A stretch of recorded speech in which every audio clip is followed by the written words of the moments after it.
Maling balita na naman, Kim Pao, target na naman ng clickbait content.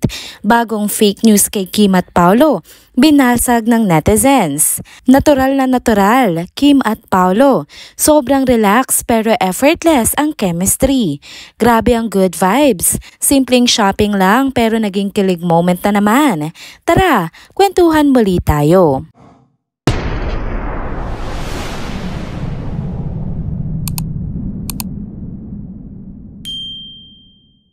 Hello mga ka-trenders! Welcome back muli sa ating channel. Kung bago pa lamang kayo dito, huwag nang kalimutang mag-like, mag-subscribe at i-hit na rin ang bell notification para lagi kayong updated sa mga balitang trending at napapanahon.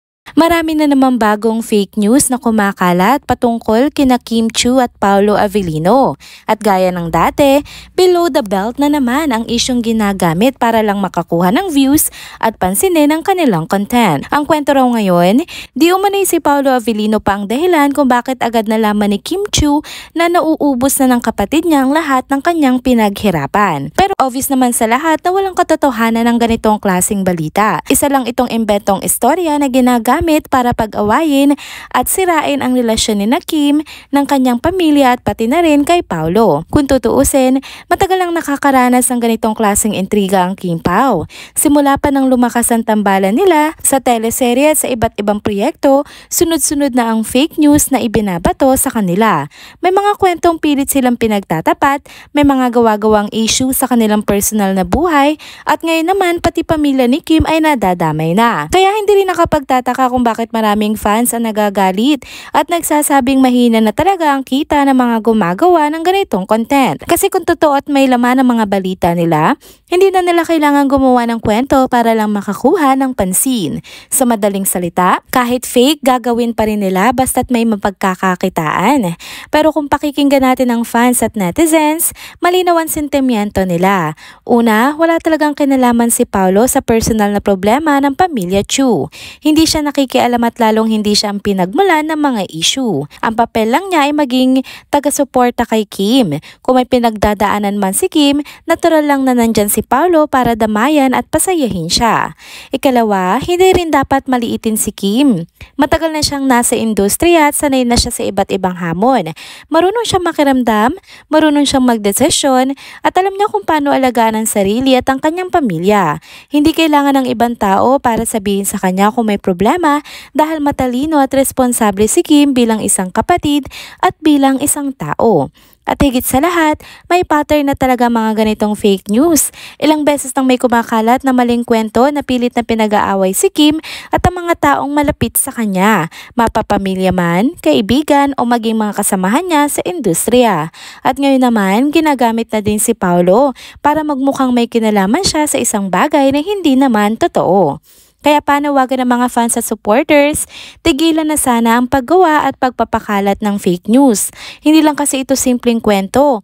Nakakaapekto ito sa pangalan ng tao, sa relasyon ng pamilya at sa kalusugan ng mga taong laging nadadamay.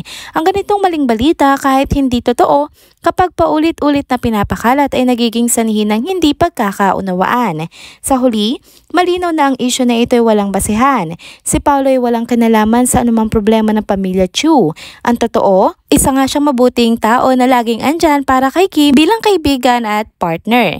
Kaya imbis na maniwala agad sa mga ganitong kwento, mas mainam na maging mapanuri at piliin lamang ang mga totoong impormasyon. Next topic naman tayo mga ka-trenders. Eto na, may bagong spotting nga kina Kim Chiu at Paolo Avellino aka Kim Pao. Ang kwento, may isang Pinay staff na sobrang swerte kasi siya mismo ang naka-assign na tumulong kina Kim at Paolo habang namimili sa kanilang store. Imagine mo, ordinaryong araw lang sa work tapos biglang customers mo na sina Kim at Paolo. Jackpot moment talaga yon. Pero ito ang nakakakilig na part. Nahihiya raw yung staff na mag-request ng picture kasama ang Kim Pao. Gets naman natin kasi hello, sobrang starstruck moment yon. Pero guess what? Si Paolo pa mismo ang nag-offer. Siya talaga nagsabi kung gusto bang magpa-picture kasama sila.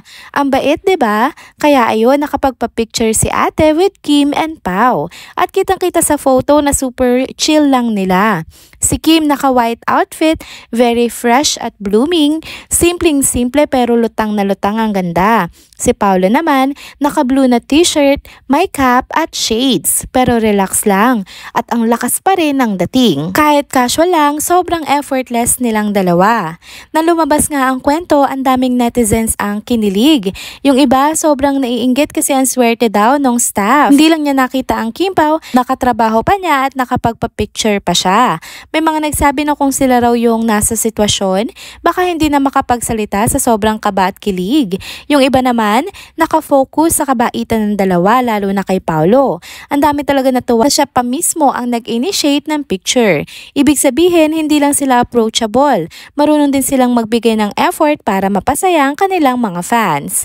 Kung titingnan mo yung common ground ng lahat ng comments online, isa lang talaga ang lumalabas. Kilig overload. Yung iba sinasabi na sila na nga talaga kasi parang natural na lang ang closeness nila kahit nasa ibang bansa. Yung iba naman, sobrang humahanga sa pagiging low-key pero sweet ng dalawa. Hindi kailangan ng engrandeng kilos pero ramdam mo na genuine sila. At syempre, meron din yung mga nagwi-wish na sana sila rin one day makasalubong ang Kim Pao in person. Kung iisipin mo, ganito talaga sila palagi, ano? Hindi showy, hindi todo PDA, pero lagi may mga simpleng moments na biglang nagbibigay ng kilig sa kanilang mga supporters. Low-key lang pero ramdam na ramdam mo na may spark at may meaning sa bawat kilos nila. Yung tipong simpleng tingin, simpleng ngiti o kahit ganitong simpleng gesture lang, nagiging malaking bagay na agad para sa mga fans. Kaya masasabi natin hindi lang ito simpleng shopping day para sa mga fans, malaking bagay na makita silang magkasama, relax at approachable. Isang patunay ulit kung gaano nga sila ka-genuine at ka-sweet kahit sa mga simpleng sitwasyon lang. At kung ikukumpara mo sa ibang showbiz tandems, ibang-iba nga yung vibe ng Kim Pao. Hindi nila kailangan ng malalaking pasabog para mapakilig ang lahat. Yung pagiging natural at mabait nila, sapat na para mahalin sila ng fans ng todo. At ito nga ang pinaka-punch ng kilig. Sa bawat simpleng encounter tulad nito, mas lalong lumalalim yung paniniwala ng mga supporters na hindi lang sa screen matibay ang chemistry ng Kim Pao. Parang kahit saan sila mapadpad, dala nila yung vibe na magaan, sweet at genuine. Kaya hindi na nakapagtataka kung bakit marami nagsasabi na iba talaga ang connection nilang dalawa. At baka nga ito na yung klase ng chemistry, hindi basta-basta mawawala. So ayan mga ka-chenders, Kim Pao spotted habang nagsha-shopping. At kahit simpleng araw lang yan, ang ending, kilig at good vibes na naman ang dala nila para sa lahat ng nakakakita at nakakabasa ng kwento. Isa na namang dagdag sa listahan ng mga Kim Pao moments na sobrang nakakatuwa, nakakakilig at nagbibigay pag-asa sa fans na baka nga someday mas may malalim pang kwento ang dalawang ito. And there you go mga ka-chenders, dito na po muna nagtatapos ang ating isa na namang trending video update. Salamat sa inyong pagsubaybay at pagsama sa akin hanggang sa dulo ng video na ito. Pero bago kayo umalis, huwag niyo pong kalimutang mag-like, mag-comment, mag-subscribe at i-hit na rin ang bell notification para lagi kayong updated sa mga balitang trending at napapanahon. Kita-kits po sa susunod na video. Paalam!